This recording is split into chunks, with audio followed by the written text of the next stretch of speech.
ladies and gentlemen, and welcome to this third day of Peace City World Congress 23.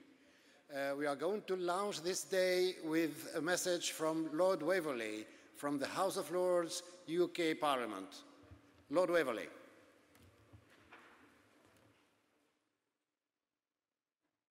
Not to underline how much I regret not being in Salamanca, and to present my respects to the President of Salamanca Provincial Council, the Alcalde, the Rector of your prestigious university, to engage with the Cámara de Comercio, and the Peace City World team, of course, including all those there present. Fortunately, the ails of the season have caught up with me, making it impossible to take the flight to Madrid. So kindly accept my contribution this morning as though I was with you. Salamanca is a global gem that fully reflects the proud heritage of your country. In addition, I congratulate the founders and the local authorities of your smart city vision that brings us together today. Your plans could undoubtedly become the beacon by which around the world advance their thinking on the subject. There is no bigger trend globally than the move to urbanization. By 2050, it is expected that 3/4 of the world's population will live in cities, with nearly 200,000 people making that transition every day. City living presents unique opportunities and challenges, with smart cities melding digital technology and data to monitor, manage, and improve the urban environment to harness those unique opportunities. I do not need to remind you that here is no absolutely definition of a smart city, no endpoint. Rather, it is a process or series of steps in which cities become more livable and resilient, so able to respond quicker to new challenges. Government should recognize the need to support the development of smart cities as part of the industrial strategy in the interest of economic growth, including combating climate change and having a role in creating and influencing everything from transport, energy, and communications. Core principles of putting the consumer and the citizens at the center of smart cities vision is what is required. The principles of a strategy should include new modes of transport and new mobility services. Smart city projects, with some preferring reference to connected cities, that is what they become, will be tailored to the requirements of your city, raising productivity, creating jobs, improving on safety, providing environmental benefits, and making public services more efficient and accessible to create affordable, sustainable futures. Care should be taken, however, to not place all focus on technology, but on people and users. How are the people going to live, work, shop, and play in the cities of the future? What services will they require? How will they grow their food and consume goods and services? What healthcare will they need? Smart cities should be considered from the perspective of the users first and the technology second, not pushing the technologies of today onto the people of tomorrow. The users of these smart cities may be at school currently or not even born yet. Retrofitting existing cities can be more challenging. It does provide opportunities to use existing technology, infrastructure, and assets in more innovative ways, be solving existing problems, not creating new ones. Consideration, however, should be on the social and economic impact of technological gaps opening up in cities, towns, and villages that are not smart, with the many stakeholders working collaboratively and not exclusively for profit. If there is a mandated warehouse consolidation center for a city, for example, who's going to run it? What incentives do people have to use it? And how are businesses compensated that depend on revenues earned by providing logistics to those cities, and with sustainability as to how smart devices such as sensors be manufactured, maintained, and disposed of? Will the technology have an adverse impact on the city? Considerations such as who is going to fund the capital investment for the technology and over what time period. As the number of devices and technologies grow, alongside people's resilience upon them, the implications for cybersecurity and hacking presents risks digitally and physically for the population of your city, ensuring privacy and autonomy of the individual inhabitants of Salamanca must be respected and preserved, and how data will be used for day-to-day operations with care being taken not to cross the line into surveillance and exploitation of the individual. What is the impact if the technology fails? Creating an economy that harnesses artificial intelligence and big data is one of the great challenges of our age. We must ensure that our communities are aware of the new technology, understanding how it will improve their lives, and put in place appropriate consultation about the data usage that can come from it. The critical need to ensure that the lives of disabled people are better met. Smart cities should be the center of any strategy, placing the needs of disabled people at the heart of a vision from the very beginning is critical. Local authorities should ensure that it takes inclusivity absolutely to heart. Walking, cycling, and active travel must remain the best options for short urban journeys, and with new mobility services leading the transition towards zero emissions. When we talk about smart cities, smart towns, and smart villages, I would extend this further to smart houses, smart dining rooms, and smart living rooms, so that we are all able to meet zero targets on carbon emissions by 2050. Another field that can contribute greatly to the development of smart cities is robotics. In addition, the whole agri-tech industry having advanced in rural technology and emerging technologies. We have the opportunities to use that research to benefit rural communities. I had the opportunity to see firsthand this week how robotics can play a key role in the supply chain, for example. I would encourage any government to commit to spending on research and development.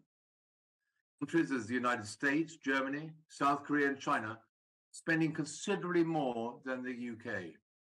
That allows them to make advances and must be matched. SMEs should be convinced to change their business models and recognize the value of research and development. It really is to government's gain to involve public institutions as well as trust the private sector, with large operators and innovative young entrepreneurs and business angels into the funding process. And with this, Excellencies, ladies and gentlemen, every town can be a smart town, and every village a smart village. The future is in our hands. Thank you very much, and have a very good week. Thank you very much, Lord Waverley.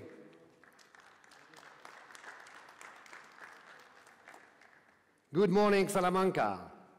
Good morning to those who profit from doing good. Good morning, respected nature and livable planet. Good morning, dignity and respected humanity. Good morning, better future to all. Good morning, dear guests. After 48 hours together, I hope you start feeling better connected and deeply inspired. I personally made amazing discoveries of promising initiatives by inspiring people, not only humble experts, but potential good friends. I hope you feel trust in our ability together to build a better future. I hope you feel empathy and love in this magic space in Salamanca. You saw some signatures happening on stage. We are grateful for the shared trust and willing to profit from doing good of our partners.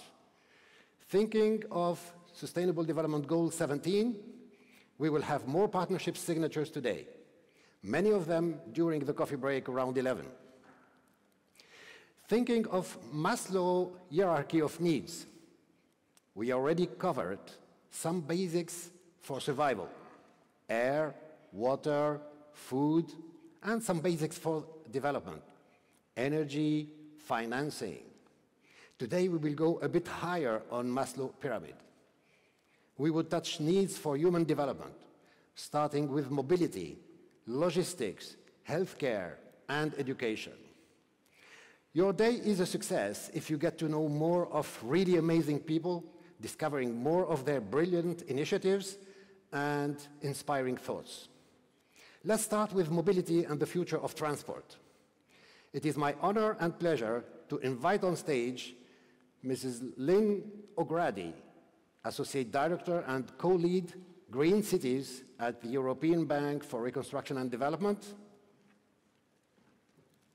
It is my pleasure to invite Mr. Tim Goders, CEO at Hybrid Air Transport, President at Peace City World Aviation. And I'm pleased to invite on stage Mr. Oleg Zaretsky, CEO at US Covery.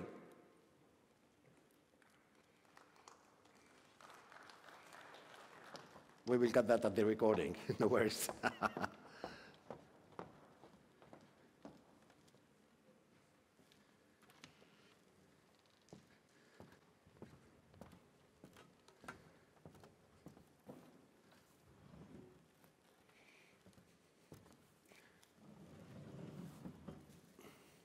Lynn, I would just turn this a little bit so I can see you.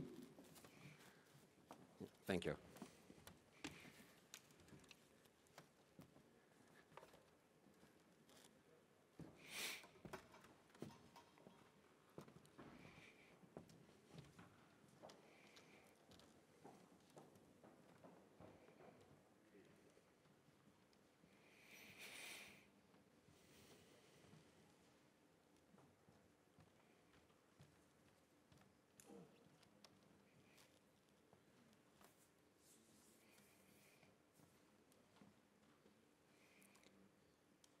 Can the camera see well, Mr. Tim Goders?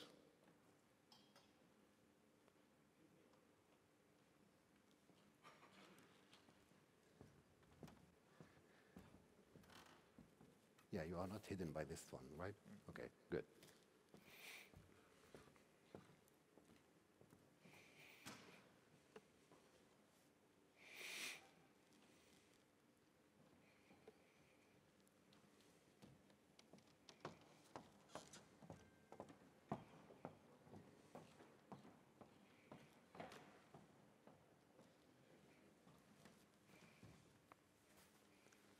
Okay, back on recording.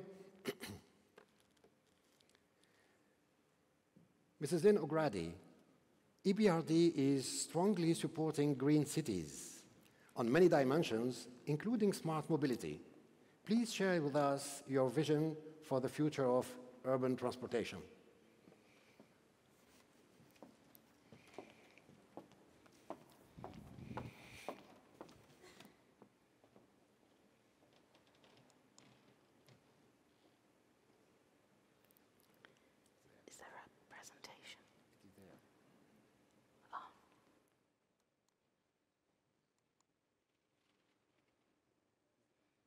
Is it okay? Perfect.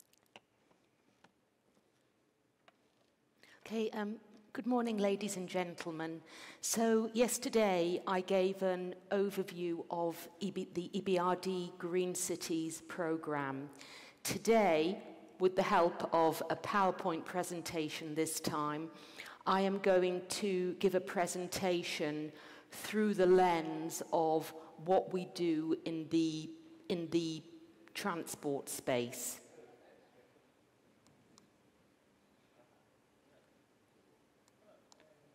So, first of all, for those of you who were not present at the event yesterday, I am Lynn O'Grady. I'm from the European Bank for Reconstruction and Development. We are headquartered in London. We've just moved to Canary Wharf. But have a vast array of regional offices. So I described the bank yesterday as a hybrid between the World Bank and the IFC. So we invest in both the public and the private sector, and we are a regional bank.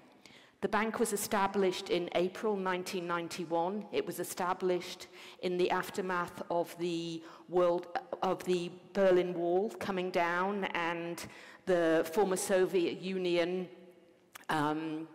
collapse, and it has slowly spread as the years have gone by.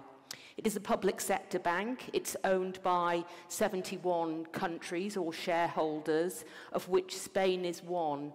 And I emphasized yesterday, and I want to emphasize today, Spain is a big advocate of the Green Cities program. Every time we go to the board with the Green Cities project, I can count on the Spanish director to strongly support the case. The capital base of the bank is 30 billion, and in keeping with all other IFIs, it has a AAA rating, which is extremely important. So in terms of our investments, we cover a wide geography from North Africa in the west right through to Central Asia and Mongolia in the east, down through Eastern Europe, Central Europe, through to the Western Balkans and Greece. And our top countries for investments are Turkey, Ukraine, and Egypt.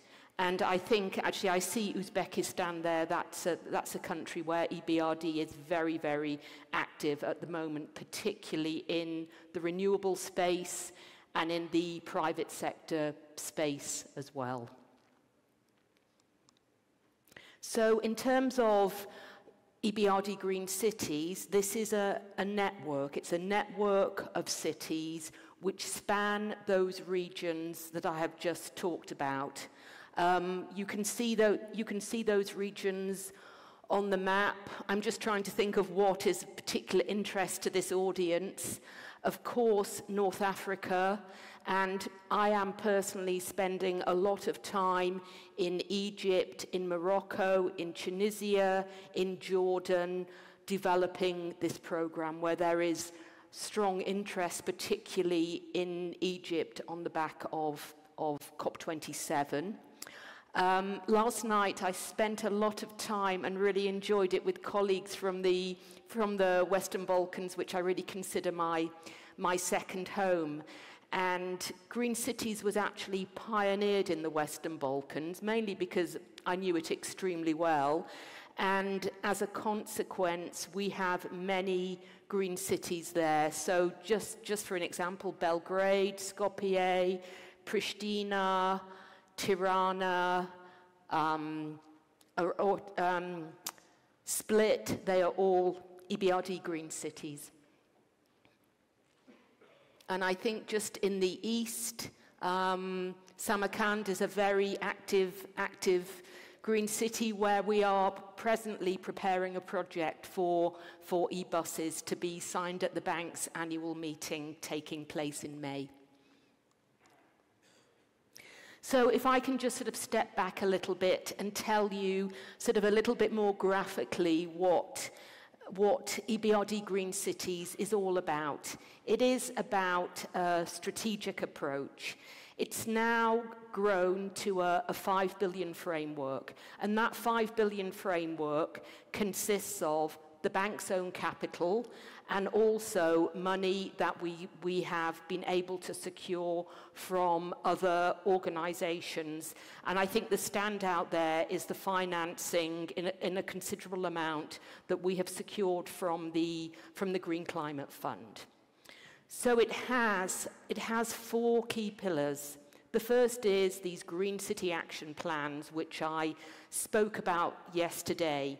These are the strategic document that we develop with cities, or I should say, cities develop with our support to identify first their environmental challenges and then their environmental actions. They're the investments that they need to tackle those challenges. The second is, of course, investments. EBRD is a bank. we invest. And the investments cover a whole raft of activities. It's this holistic approach that I've heard mentioned many, many times since I've been sitting in this room. And key to that holistic approach, and it's in bold there as a consequence, is urban transport. And urban transport actually make up 40% of the total investments to date. The third component is capacity building. EBRD is a bank, but we are a capacity bank. We are like the World Bank. We go further. So we support cities to make sure they have the institutional setup to support climate goals. And the final pillar is accessing green finance. And this is working with cities who want to access the capital markets, and there it's green bonds, and this is something that we are. It's a growing area within this program. So, just sort of going back to this holistic approach, we retooled green cities in 2020, and I said yesterday, a lot of that was on the back of the COVID pandemic. A lot changed in cities during that time. Also, I think all of us had more thinking time than we normally do. So we extended it to include, I think I'll just go through that slide. First of all, to focus more on climate resilience, supporting cities to adapt to the impact of climate change. And I mentioned yesterday Alexandria, which is in North Egypt on the Mediterranean, and there we are supporting Alexandria in investing in climate resilience measures to tackle the issue of flooding and rising sea levels. We also incorporated smart technologies, and now all these Green City Action Plans have a smart maturity assessment. Third component, nature-based solutions, making sure that they are integrated into the investments. Fourth is the integration of power. When Green Cities started, it was very much on the back of the bank's traditional municipal business, the solid waste, the urban transport, the water, the district energy. And we are now seeking to make sure that we're not working in our silos and the integration of power is incorporated. Gender and inclusion, again, that's an important focus of our work on the basis that we are an IFI. It's one of the objectives of the bank. Private sector. EBRD is, at the end of the day, predominantly a private sector bank. In our regions, harnessing the private sector takes effort, it takes focus, and this is something that we can lead the way with our countries and with our cities. And finally, policy tools as well, and that GCAP is really one of the policy tools, because I forgot to mention, in addition to identifying investment actions, the GCAP also identifies policy actions as well. You know, a policy action, I'm just thinking about the GCAP in Yerevan in Armenia. One of the policy actions there was really to up the use of renewable energy, and we actually financed a project there. It was the distribution grid, and that project has within it, it's been strengthened so that renewable energy can be integrated. So that's the comprehensive approach. So going back to the Green City Action Plans, I said yesterday that this was simple, but it works. So sometimes simple is the best thing. And how the Green City Action Plan works is, first of all, we go to a city and we identify a trigger project. The trigger project is the first green, sustainable investment that the city wishes the bank to support. In parallel, we work on a Green City Action Plan, and which first of all, using a baseline of indicators, this identifies a city's environmental challenges and then the actions. What's missing from there is that we do a huge amount of stakeholder engagement. So we involve interested parties so they have a say on the investment actions. And then on the basis of that Green City Action Plan, priority investments are identified. And those investments are not just for the exclusivity of EBRD, they are for the city can finance them themselves, the government can finance, other organizations can finance that Green City Action Plan. It's the city's document, it's not our document. So I want to give you two examples of where the Green City Action Plan has really been successful. So I will go to my second home of the Western Balkans and Bosnia and Herzegovina, where I first went there in 1996. I remember it very well. That Sarajevo adopted its Green City Action Plan in 2021. And you can see the environmental challenges that were identified there. It was air quality. I think if anybody has been to Sarajevo and got stuck in the fog and not been able to leave, I don't know if that's happened to anybody, but it is a common occurrence in that city. Soil quality, land use. So on the basis of that, Green City actions were identified, and thus far what EBRD has financed is a vast array of transport projects. So this includes electric trolley buses, it includes new trams, it includes tram lines as well, and together with traffic management. It's also, just going back to this holistic approach, we haven't just financed transport investments. They have dominated the investments, but in Sarajevo we've also financed energy efficiency in public buildings. We financed water. There was a huge problem of lack of water in Sarajevo in recent years, just because of bursting pipes, because of old infrastructure. And I'm actually going there in a couple of weeks' time, and we are looking at district energy. So transport has dominated, but holistic approach, very important.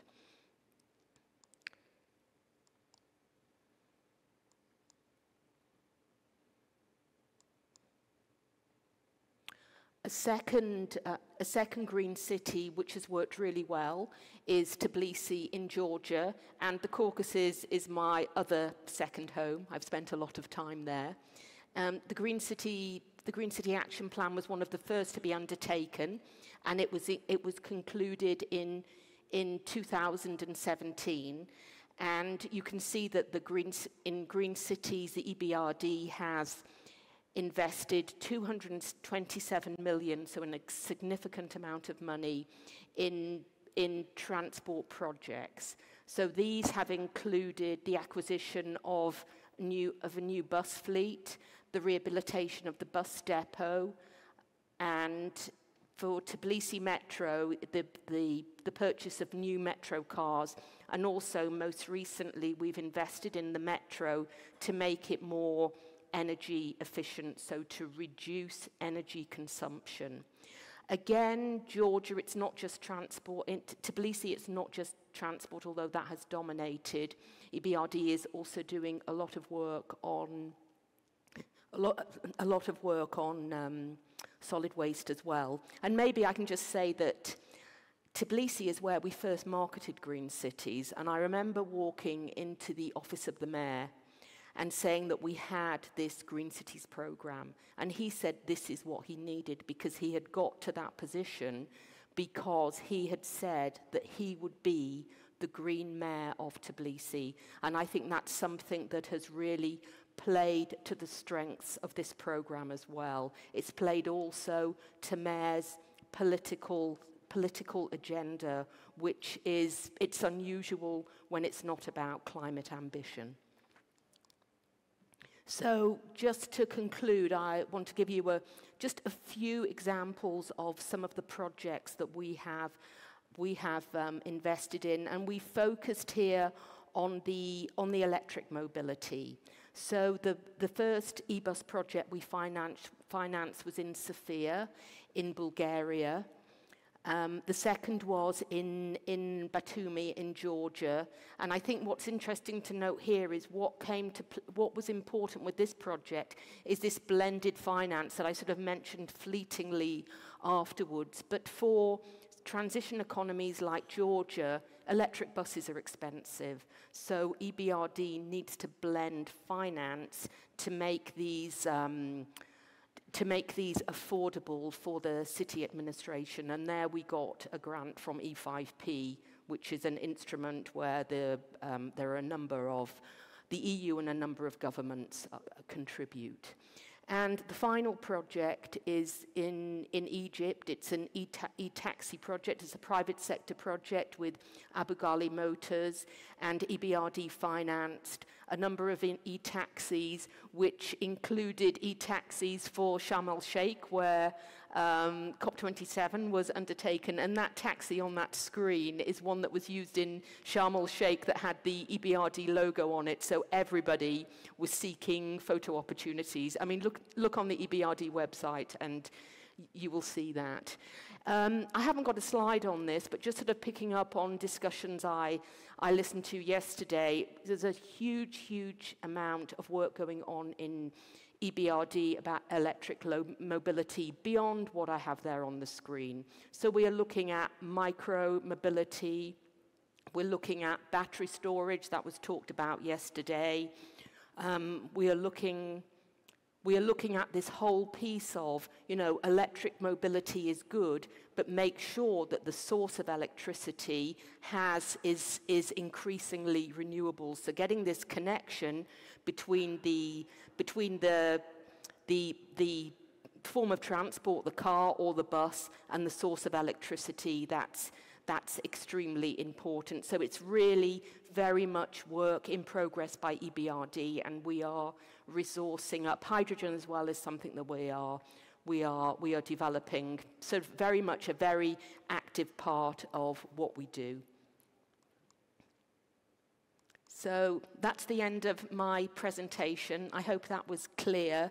And I don't know if we have time to play a video. I have one from Romania, or we're going to move on to the other speakers. Thank you very much for your attention.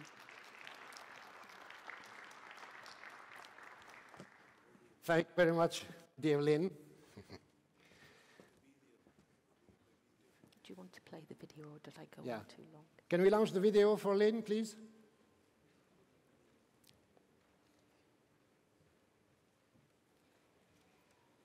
Thank you.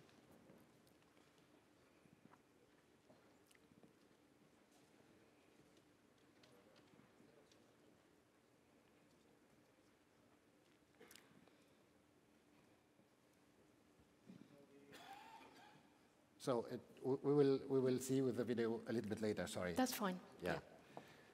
Thank you very much.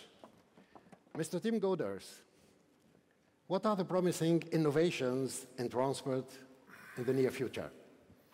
The mic is yours. Is it all right if I stand? Yes, okay. Please. Very good. And this is my yes. Green The green advance. to the next. Okay, thank you. Good morning. Buenos dias. I come from the great state of Texas in America, and my colleague Danya Young will be speaking on the logistics with Peace City World. I'm the CEO of Peace City Aviation. I'm very pleased to be here in this historic city. It's beautiful, and the hospitality here has been wonderful. I thank the officials of Salamanca and the organizers of this event for the honor to come and speak to you today. Peace City World Aviation will be most open to the innovation to implement disruptive technologies as well as to support existing platforms for aviation in support of society and the development of prosperity across the world. So prosperity, societal resilience, and a healthy environment can be compatible with modern aviation, transportation, and cargo logistics. And from this perspective, we see the Earth has no problems. The nice white fluffy clouds and beautiful green and blues. But it's really about identifying the opportunities and also identifying the vulnerabilities. So implementing proactive private-public collaborations to increase peace, prosperity, and societal resilience is our mission. Now, from our perspective, we see that the planet was affected at the macro level by the microscopic of the virus, the pandemic, COVID-19. But we were completely unprepared for the impacts and the inability to be able to respond effectively.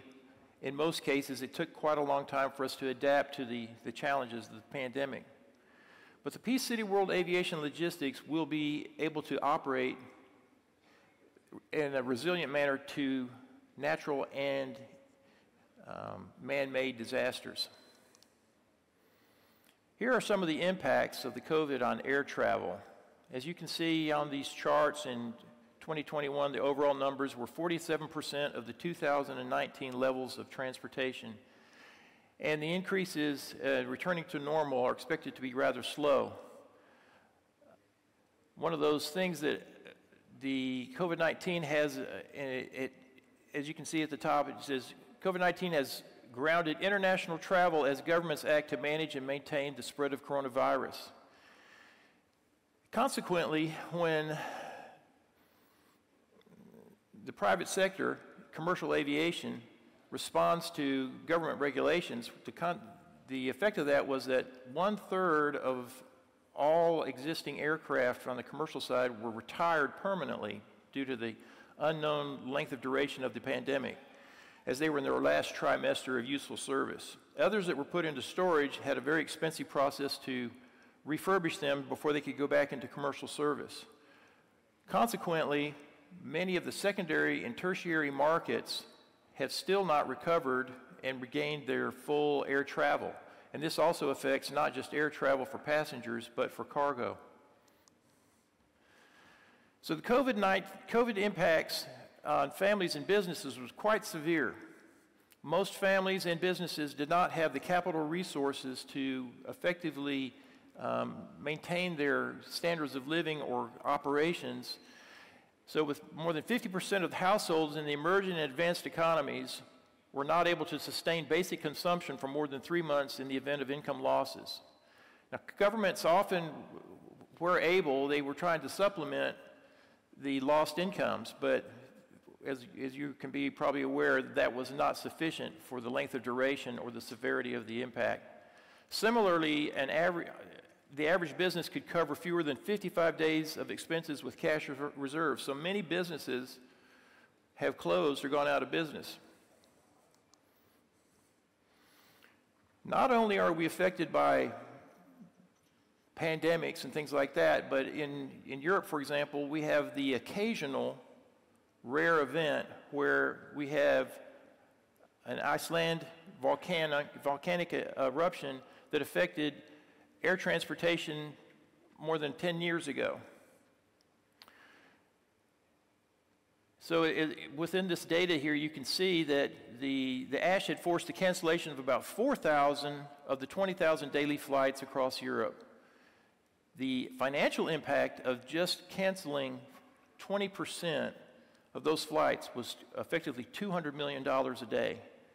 Entire airports were shut down for an extended length of time, and the result of this was that air travel around the world was also affected because of incoming flights and the cancellation of outgoing flights. So we have to have platforms that can actually operate within such events, whether it's volcanic ash or other extreme events. And Peace City World will have those platforms.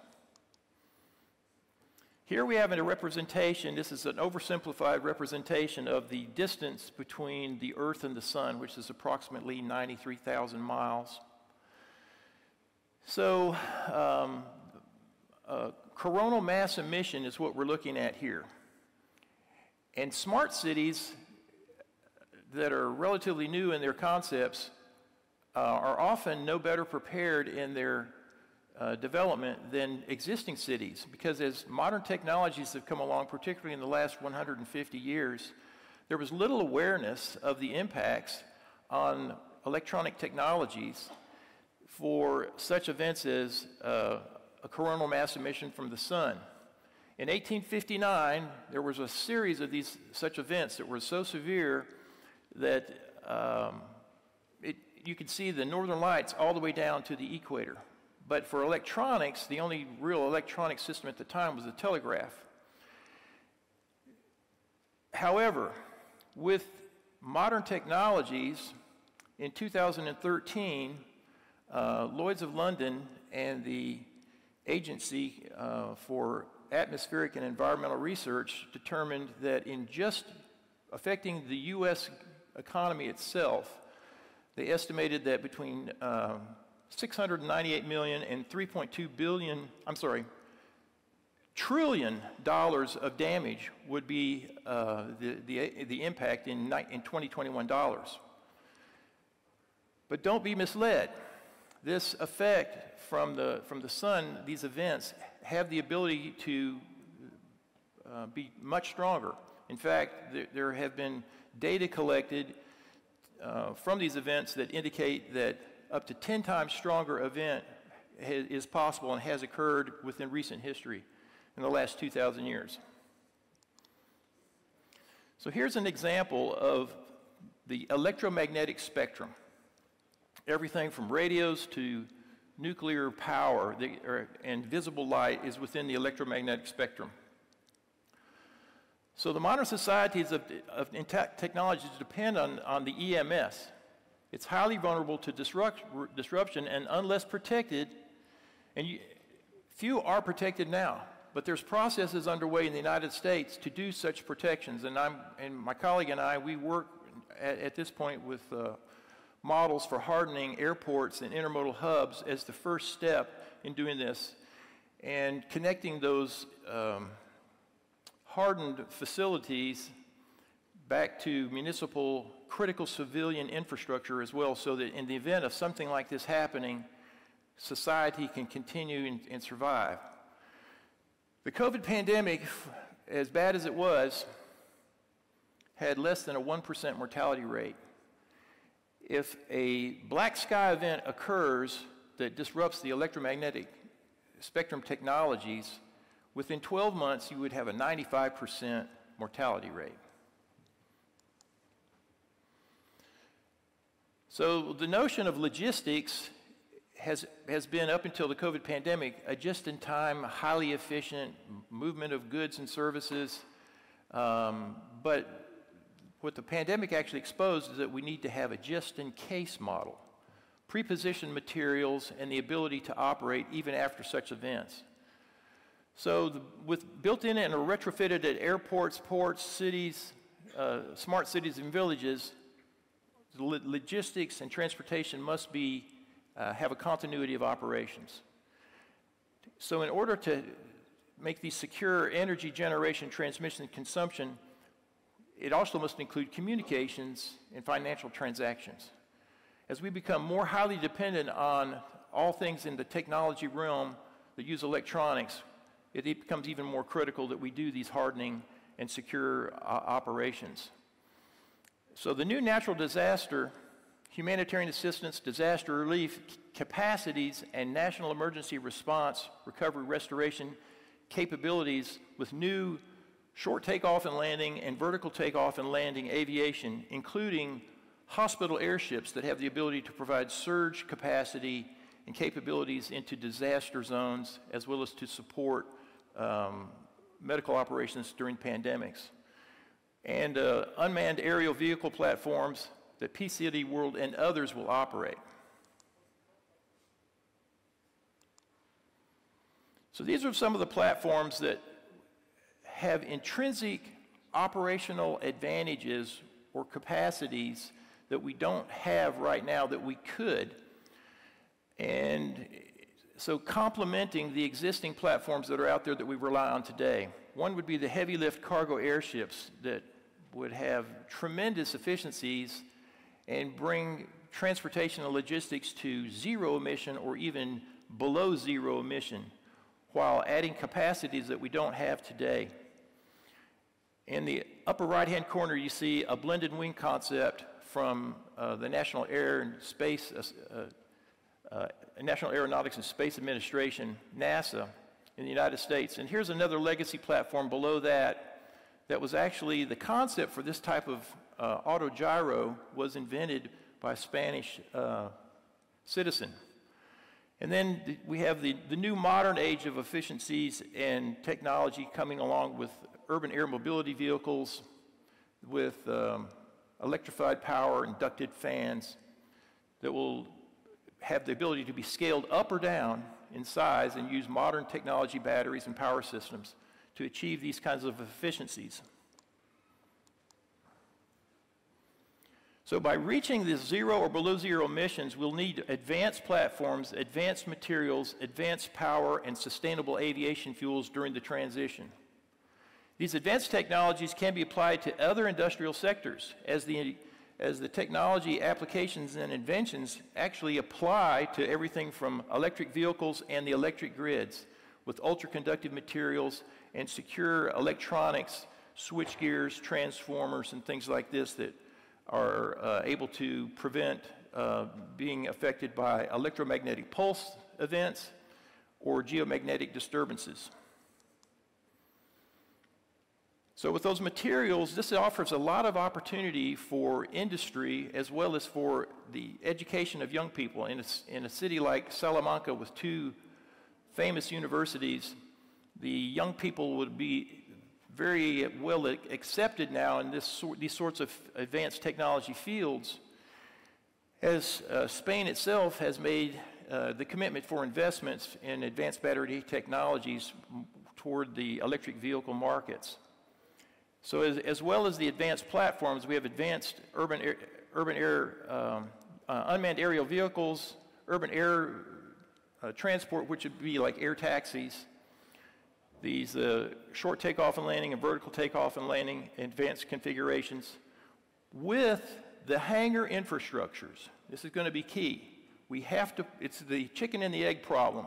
Do the technologies come along first with the platforms, or do you have to have the facilities to manufacture them? And actually both should take place simultaneously to support ODAL.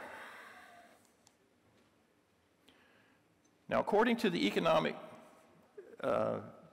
constraints and challenges of the future, unrelated to these platforms that I just showed you, but it applies to the same terminologies on the need for resilience. So the World Economic Forum, these are direct quotes. So the public and private investment must collaborate now. Companies should analyze supply chains now to mitigate these future disruptions. Trade wars, global politics, and national policies will influence the future of our supply chains.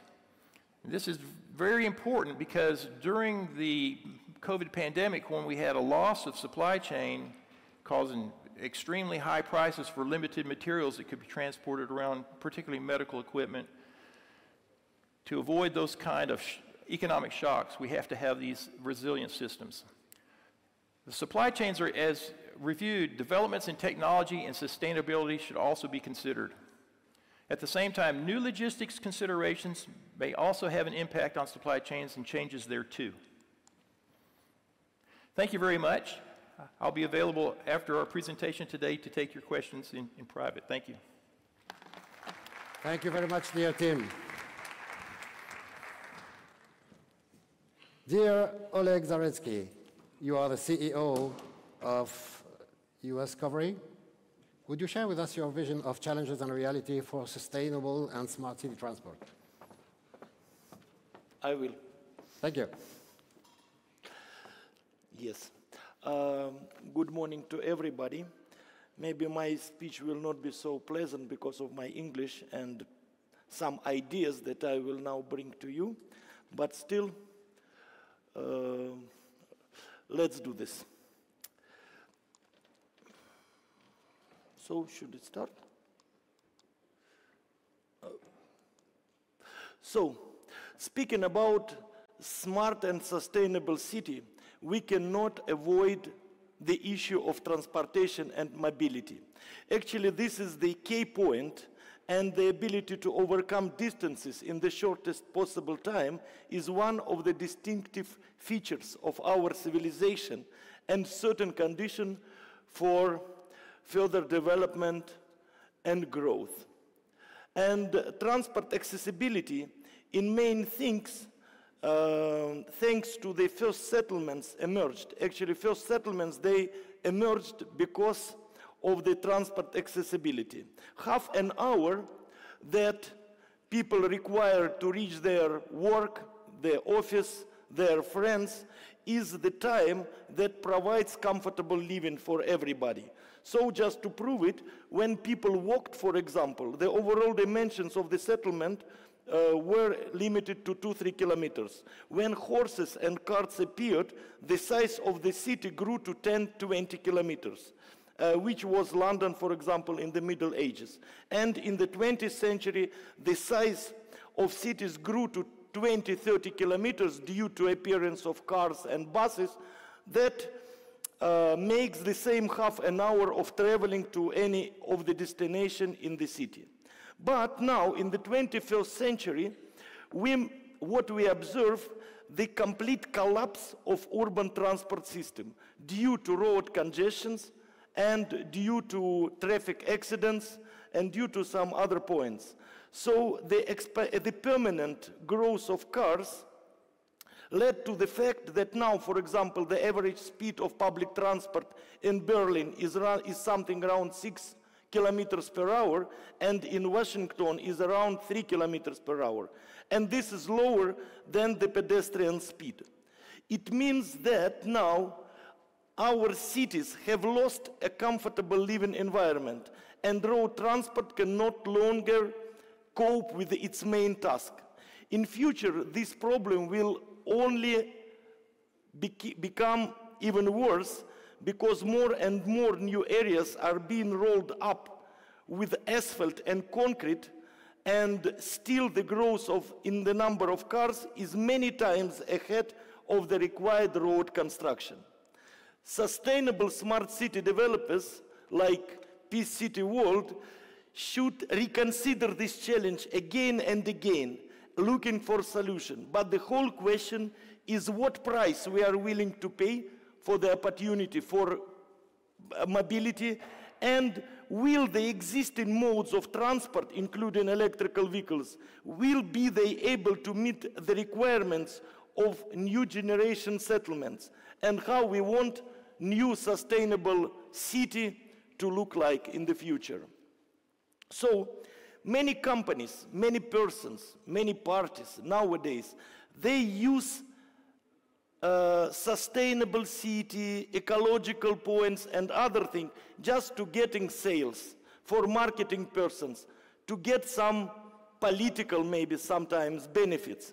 But when you start go deeper and deeper into the problem, you can understand that it's not easy to find such solutions, truly ensuring the transportation of people and cargo, especially on the priorities of ecology, innovation, comfort, and safety. The problem is that even when such solutions are found, it is extremely difficult to reach implementation stage. Also, there are advantages, and what the most important, their total matching to the requirements of new cities are obvious.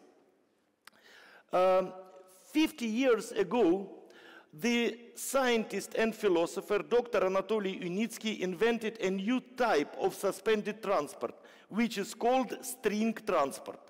All these years, the scientist has devoted himself to the development of suspended string transport technology, having gone from calculations and drawings to fully fledged operating lines, creating, in fact, a new transport industry branch.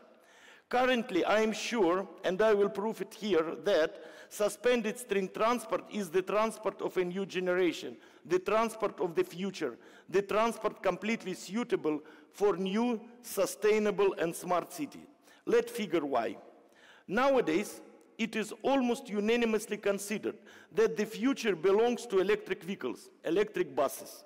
They mentioned a lot of electric buses. But we forget that electric vehicle, electric car, electric bus, they occupy the same place on the asphalt. So, and they carry the same number of passengers. So, this means that there is no any solution towards the transportation problem with the traffic jam. And there is no any difference between modern cities jammed with petrol cars and future cities critically overcrowded with electric vehicles. So we are just changing one vehicle to another, but traffic jams will be still there. So, and this means that in order to find solution, we have again to put thousands of kilometers of additional asphalt, additional concrete, but again, I am sure that this is not solution and this is not way out. Even exhaust gases issue could be scrutinized in a different way. Exhaust gases containing dozens of cancerogens are also emitted by electrical vehicles, but at power plant.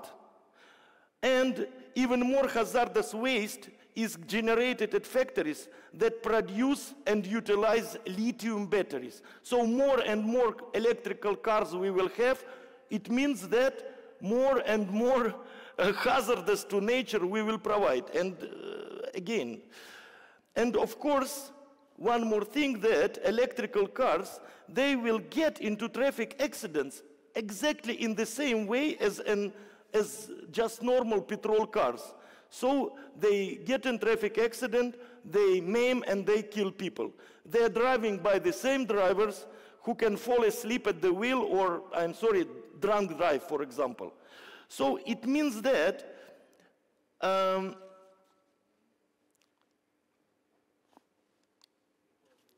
the genius nature of Anatoly Yunitsky's solution is related to idea of transferring all transport trajectories to the second level, located above the surface of the Earth. Suspended string transport practically does not occupy the land surface, so it is not necessary to cut down trees and forests, to lay down asphalt on the grass and flowers for its passage. The autonomous character of unmanned electric vehicle on steel wheels, which are collectively recognized as U-pods, will make smart cities not only smart in terms of transport, but also really safe. There are no pedestrians, there are no children that are running across the road, there are no other personal cars, there are no bicycles, because our transport travels on the second level. And it is controlled by multi-level automatic control system that provides U-pod electric vehicles with real autonomy and safety. Moving with steel wheels on steel suspended in the air steel rails, again, against minimum resistance to movement, U-pod electric car is at least 5 times more efficient than a conventional electric car that travels on asphalt with rubber tires. Exceptional U-pod's aerodynamic shape also reduces energy consumption when driving. So now, attention, please. U-pod is eco-friendly not because it has electric traction. It has. But it is eco-friendly because it consumes much less energy when performing similar transportation work than a conventional electric car. Suspended string transport gives sustainable and smart cities a chance to leave land for setting up parks, lawns, sport facilities, and preserving historical destinations. Already the area of more than 5 Britain Islands has been rammed with asphalt and railway on this planet. Yunitsky technology has potential to bring this land back to people, since the withdrawal of land allocation for suspended string transport is 100 times less than we require to build a road. It is important, of course, that new technologies would be accessible and commercially feasible. So I will not name projects that are still just that are left in the words and nice pictures because of their technical impracticability and commercial price.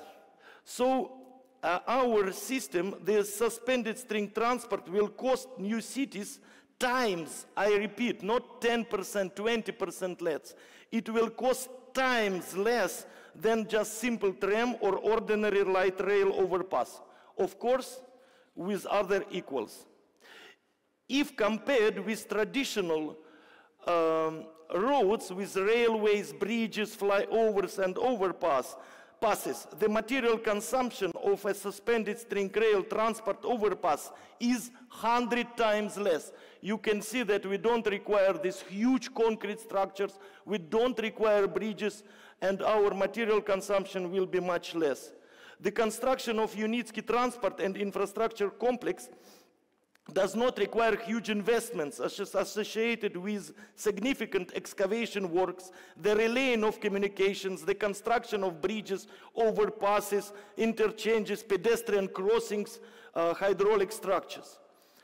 Suspended string transport will move at an average speed 60-80 kilometers per hour and will be the fastest public transport on the planet. For example, London Underground has average speed around 45 kilometers per hour.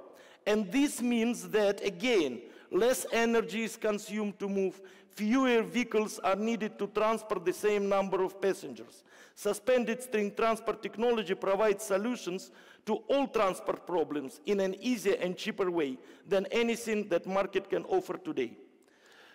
The possibility of solving problems using Unitsky technology has been practically proven and tested in certification center in Sharjah, in United Arab Emirates. And I invite all of you to come to test. We will give you right, you will board the future.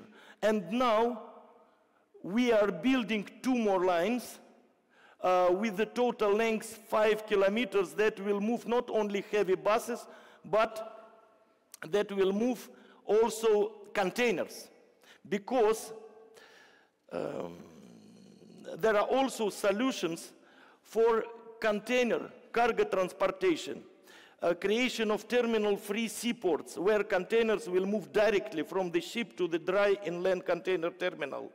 Due to this, public roads will not be overloaded with heavy trucks.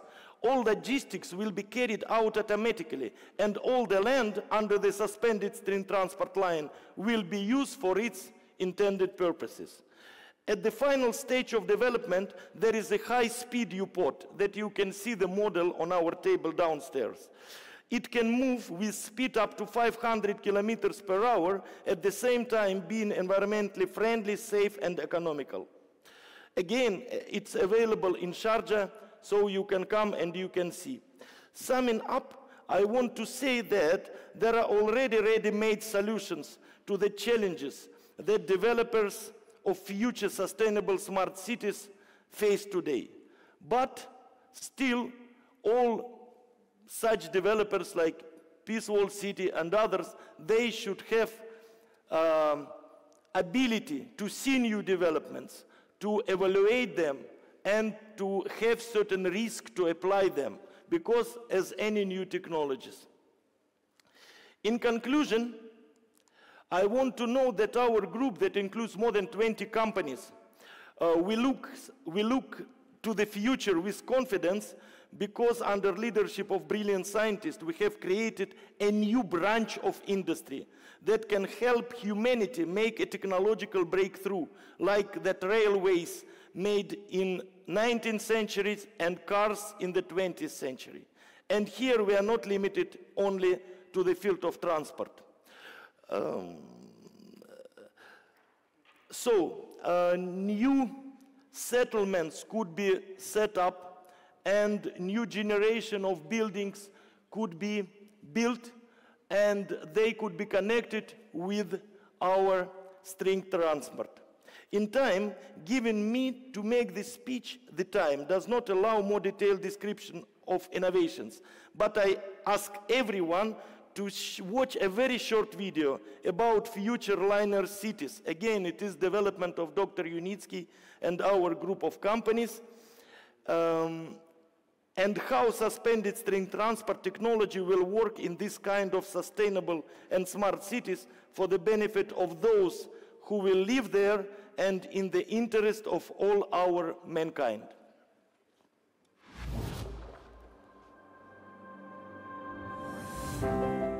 Being away from the hustle and bustle of the city, commuting with nature, but at the same time enjoying all the benefits of civilization and using your time most effectively. This is possible only by overcoming global problems of our time, such as overpopulation of cities, environmental pollution, historically outdated infrastructure. Linear cities, UCities, allow you to combine a healthy environment with high levels of comfort and transport accessibility, opening the way to the lifestyle of the future. The construction of new type settlements is carried out according to the logic of smart city, in which land belongs to pedestrians and plants. The basis of the linear city is pedestrian clusters with the low-rise buildings. Green roof houses are energy-independent systems that provide residents with electricity, heat, and food.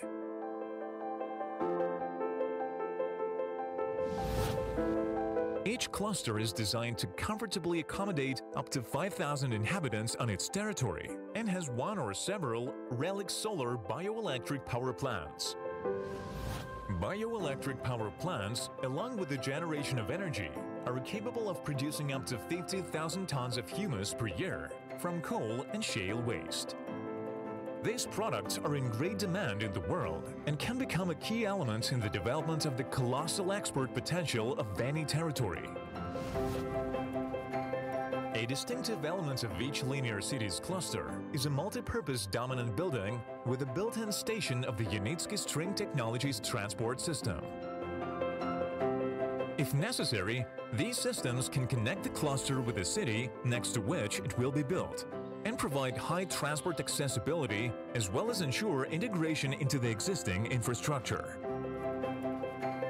Power, information, and other utilities can be placed in the string rails body, the know-how of which is protected by patents of the developer company.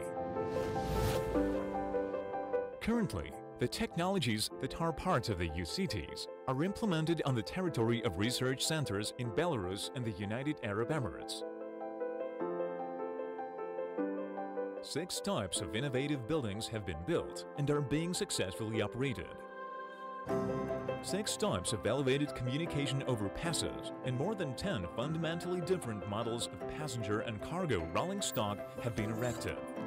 All types of the transport, technologies and know-hows were created thanks to the many years of work of the engineer Anatoly Unitsky and his company.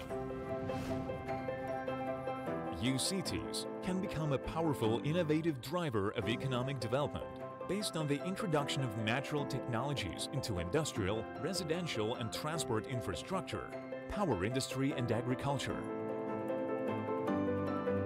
In the future, linear cities will be tens, hundreds, and even thousands of kilometers long. They will harmoniously fit into any existing natural landscape, preserve regional and global ecosystems, and allow efficient development of remote and inaccessible territories, setting a new standard of settlement that meets the challenges of the 21st century.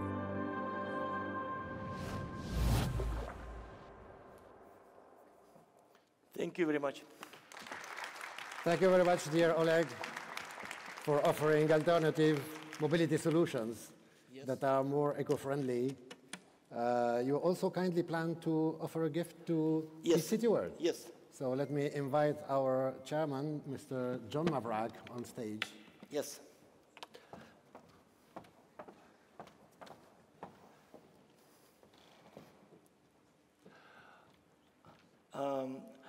Sir, Dr. Anatoly Unitsky, he asked me to give you the book of his life. This book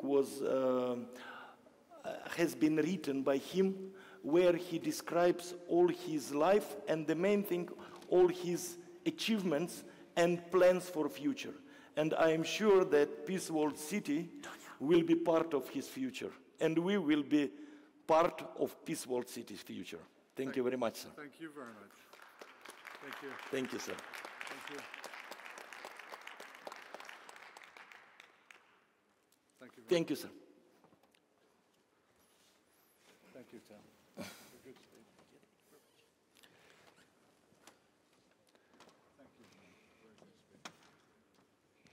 Thank you very much, John. Thank you very much, dear panelists. May I invite you to go back to your seats, and we will move to the next session, which is the future of logistics. Yes. Thank you. Congratulations.